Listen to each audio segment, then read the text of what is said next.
Good morning guys and welcome to another quick review. Welcome to another vlog. Welcome to 5th Generation Hobby Shop. Ngayon guys, magre-review tayo ng Glock 19. Shoutout pala kay Sir Jolo.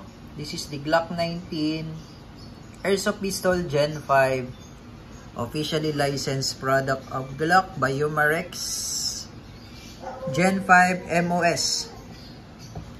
Ayan. So, ibig sabihin ng MOS, Modular Optic System. Ayan yung optic ready ng Glock. So, kapag may nakikita kayong ganito sa slide, may dalawang screw. That's MOS or optic ready. Sa Taurus naman, TORO. That's Taurus Optic Ready Option. Ayan. Sa Glock, MOS, Modular Optic System. Pwede kayo ditong maglagay ng iba't ibang klase ng Glock optic, red dot optic, iba't ibang klase ng red dot optic na pwede nyong ikabit. So meron siyang kasamang 4 plates adapter. So ito yung sasampahan ng red dot. Yan. So kaya apat yan kasi iba't ibang red dot ang pwede mong ilagay dyan. Kaya siya MOS or Modular Optic System. This is Gen 5, Glock 19 Gen 5. Full markings yan sa slide. With front and rear serrations. Glock markings on grip. Ayan, officially licensed product of Glock. Ayan. It's a Glock 19 compact pistol, gas blowback airsoft pistol. So meron tayo ditong Glock 19 ng WE. Ayan. So pinag-iba lang nila si WE kasi bawal kasi yan maglagay ng markings talaga, hindi katulad sa Umarex. Umarex lang kasi ang authorized na maglagay. So si WE walang markings yan. So etong unit na to is not an optic ready. Ayan, so wala siyang screw sa ibabaw. Pero po pwede natin itong lagyan ng red dot optic. Nga lang, kailangan natin alisin yung rear sight para malagyan natin ng dovetail adapter. Dito, sa optic ready, hindi mo na kailangan tanggalin yung rear sight. Dito mo i-adapt. Dito mo ilalagay yung plate. Ito cover lang to. Pag tinanggal mo yung dalawang screw na yan, yan, parang meron siyang uka dyan. Then, dyan mo ipapasok yung, ilalapat yung plate. Itong apat na plate na to. Isa lang ang gagamitin mo. Depende sa model ng red dot na gagamitin mo. So, iba't ibang ano yan, iba't ibang design na plate. Ayan. So, sa modular optic system, hindi mo na kailangan tanggalin yung rear sight. Usually sa not MOS, tinatanggal natin to para malagyan natin ng red dot optic.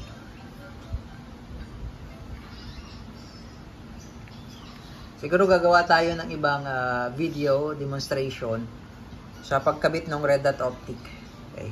So next video natin yun guys. Okay, so sa ngayon, ito muna ang i-review natin. Glock 19 Gen 5, ang ganda ng ano niya oh. So metal slide polymer frame yan. Blowback. So, nababaklas yung slide niya to. Ayan.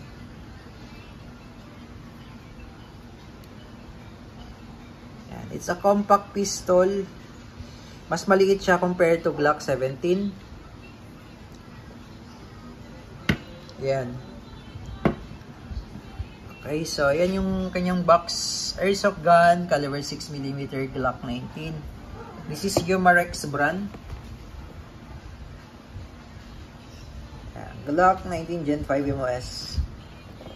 Okay, so airsoft pistol. So may kasama siyang bala. 23 grams tong kasama niya, isang pack. And also keep up dyno, green gas standard power. Compatible siya sa CO2 mag, nga lang wala tayong available na CO2 magazine. Meron tayo pang Glock 17 lang. Okay, so tingnan natin yung magazine, then baklasin natin yung slide. Okay, so bali ito yung kanyang magazine guys.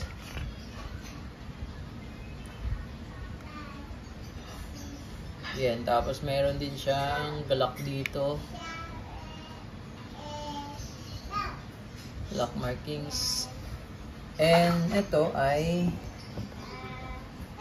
15 rounder capacity. Double stock 15 rounder capacity.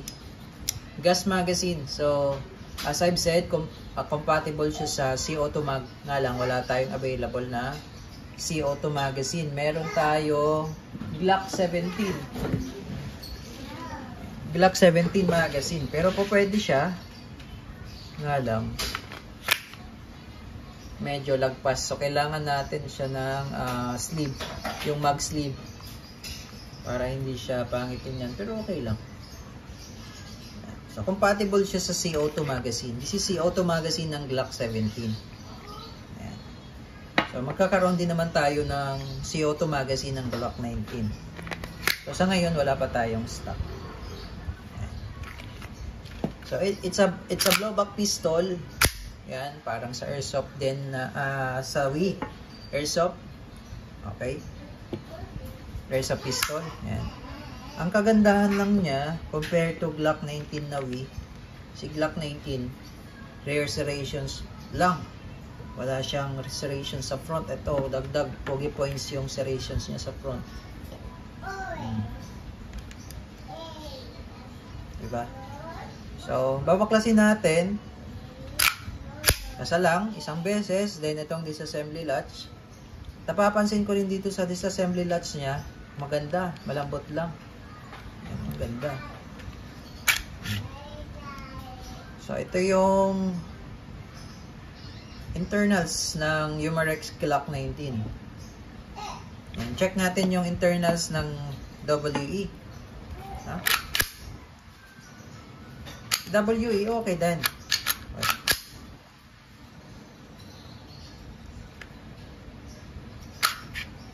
Yan, ito naman yung internals ng WE Glock 19 Gen 5. Ito yung sa Umarex. Magkaiba sila ng guide.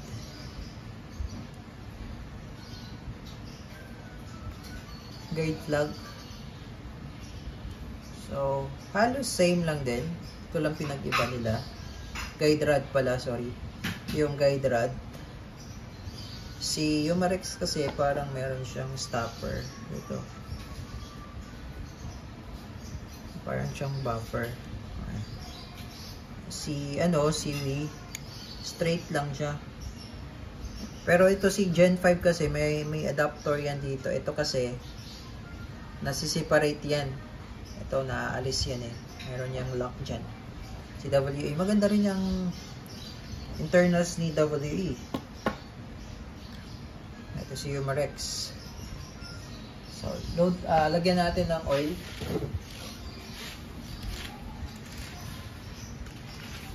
Lagyan natin ng lube pala. So, nilalagyan dito ng lube guys ha. Itong daanan ng slide rail. Ayan. Dito kasi kumakapit yung ito yung slide. So, kailangan dito lubricated to. Kailangan may oil. Kasi pagka wala, maganit yan eh.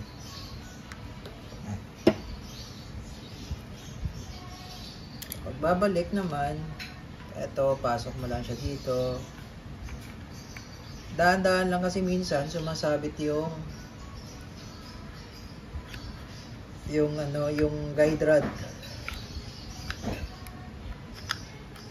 Yan.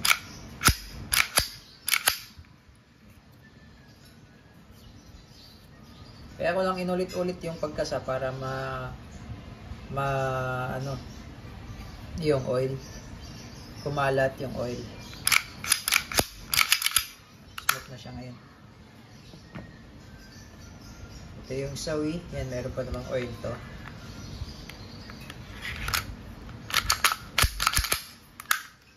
Yan.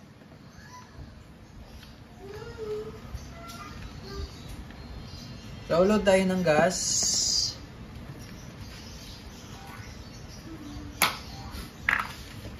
Okay, gas magazine. Ito pala ang kaibahan naman nila sa Wii, 'di ba? Yung sa Wii wala siyang ganito. Sawi kasi makikita mo kaagad yung inlet valve. Yan. Ito sa Umarex, kailangan mo munang alisin yung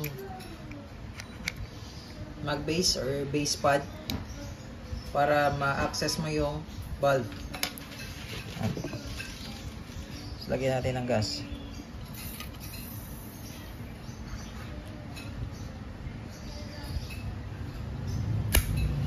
Yan. Ito yung lock niya. So, pagbabalik mo, push mo lang down yung lock. Ayan.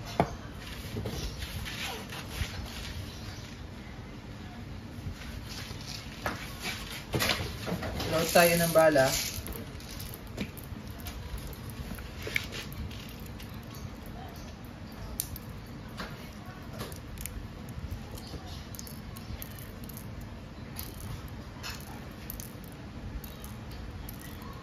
So, 15 ang capacity niya. 15 plus 1. So, mas marami yung capacity ng WE. 15 plus 1. Okay, testing.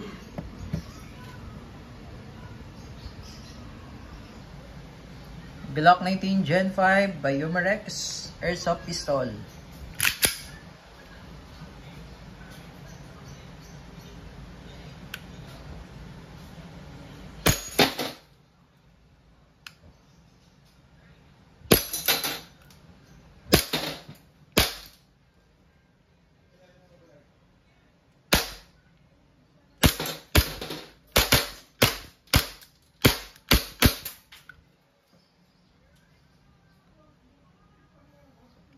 Slide, release mag, hold back the slide, and hammer down. Okay, so this is the Glock 19 Gen 5 by Umarex Airsoft Pistol.